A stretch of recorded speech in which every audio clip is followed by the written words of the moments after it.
ഇന്നു മുതൽ തുടങ്ങുകയാണ്. പെരുന്നയിൽ കോൺഗ്രസ് നേതാവ് രമേശ് ചെന്നിത്തല നാളെ നടക്കുന്ന മന്നം ജയന്തി സമ്മേളനം ഉദ്ഘാടനം ചെയ്യും. പെരുന്നയിലെ NSS ആസ്ഥാനത്താണ് 2 ദിവസം നീളുന്ന പരിപാടികൾ നടക്കുന്നത്.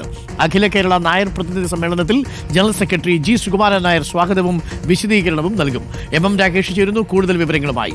MM Rakesh, very good morning, happy new year. പെരുന്നയിൽ ഇന്നും നാളെയും പരിപാടികളാണ്. അതിൽ നാളെ രമേശ് ചെന്നിത്തലയാണ് ചടങ്ങ് ഉദ്ഘാടനം ചെയ്യുന്നത് എന്നുള്ളതിന് ഇതിനകം തന്നെ വലിയ പ്രാധാന്യം കിട്ടിക്കഴിഞ്ഞു. രമേശ് ചെന്നിത്തലയുടെ ക്ഷണത്തോടുകൂടി മറ്റ് ഒരു ദിവസവും കിട്ടാത്ത വലിയ വാർത്താ പ്രാധാന്യവും പെരുന്നയിലെ മന്നം സമ്മേളനത്തിന് ലഭിച്ചു കഴിഞ്ഞിരിക്കുകയാണ്. എന്തൊക്കെയാണ് പരിപാടികൾ, MM രാകേഷ്?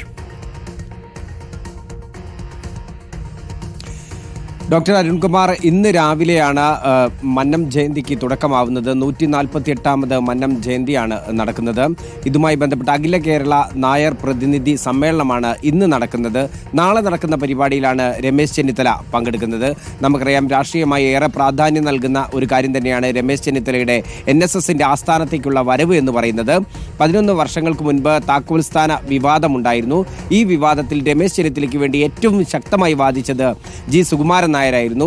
ആ വിവാദത്തെ ചൊല്ലി ചെറിയ നീരസങ്ങളും ഒപ്പം തന്നെ അസ്വാരസ്യങ്ങളും ഒക്കെ തന്നെ ഉടലെടുത്ത സാഹചര്യങ്ങൾക്കൊക്കെ തന്നെ മഞ്ഞുരുകിക്കൊണ്ടാണ് NSS ആസ്ഥാനത്തേക്ക് G. സുകുമാരൻ നായർ അദ്ദേഹം ക്ഷണിക്കുന്നത് പ്രകാരം രമേശ് ചെന്നിത്തല വരുന്നത് എന്നുള്ളത് തന്നെയാണ് ഇതിനകത്ത് ഏറ്റവും പ്രാധാന്യം അർഹിക്കുന്ന കാര്യം. നാളെ നടക്കുന്ന പൊതുസമ്മേളനത്തിലാണ് രമേശ് ചെന്നിത്തല പങ്കെടുക്കുന്നത്. R. വെങ്കിട്ടരമണിയായിരുന്നു അറ്റോർണി ജനറൽ. അദ്ദേഹമായിരുന്നു ഉദ്ഘാടനം ചെയ്യേണ്ടിയിരുന്നത്.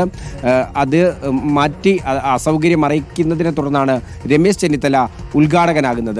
ഒപ്പം തന്നെ NSSന്റെ ആസ്ഥാനത്തേക്ക് രമേശ് ചെന്നിത്തലയെ ക്ഷണിക്കുന്ന അതേസമയം തന്നെയാണ് SNDP ഇദ്ദേഹം മുഖ്യമന്ത്രിയാവാനുള്ള എല്ലാ യോഗ്യതയുമുള്ള ഒരാളാണ് എന്ന് പറഞ്ഞുകൊണ്ട് വെള്ളാപ്പള്ളി രംഗത്തെത്തുന്നത്.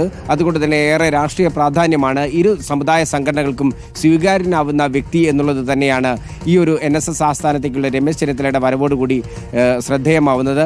ഇതിനു മുമ്പ് തന്നെ ശിവഗിരി തീർത്ഥാടനം നടന്നിരുന്നു SNDPയുടെ നേതൃത്വത്തിൽ. ഈ ശിവഗിരി തീർത്ഥാടന പരിപാടിയും ഉദ്ഘാടനം ചെയ്തത് രമേശ് ചെന്നിത്തലയായിരുന്നു. അതിനുശേഷമാണ് NSS ആസ്ഥാനത്തേക്ക് നാളെ പൊതുസമ്മേളനം ഉദ്ഘാടനം ചെയ്യാനായി രമേശ് ചെന്നിത്തല എത്തുന്നത്.